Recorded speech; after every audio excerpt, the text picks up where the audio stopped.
Hi there, I'm at a vacation rental, got away for a little bit, and whenever we go away we try to find a place with a kitchen so we can control a lot of what we eat during that vacation. But one of the things I want to share with you is just the options they've given us to make coffee and tea, and more particularly coffee, while we're away. So the first option here is just your typical brewing machine. And the problem with this is that a lot of it is made out of plastic, and there's hot water going through the plastic.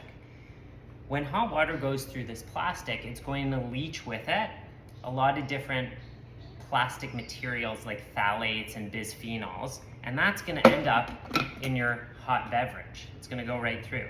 And then the problem with this part is that this top part here is made out of plastic as well, and as the hot water sits on the element and stays hot, the precipitation from the liquid is going to precipitate on here, drip down, and bring with it some different plastics.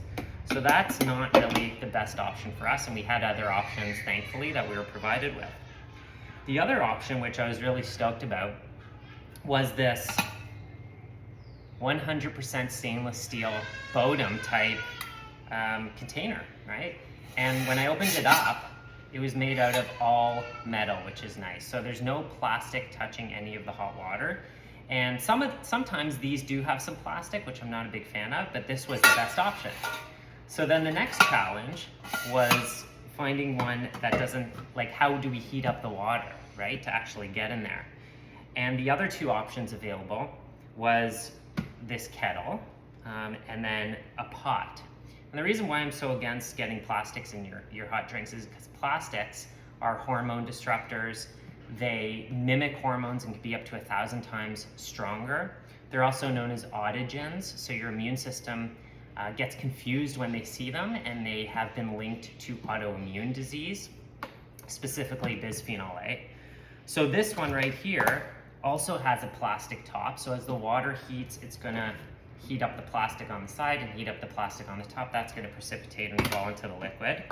So the only other option was a pot, but the only pots that they provided for us are Teflon pots. And it's interesting because Teflon's not a problem until it's heated.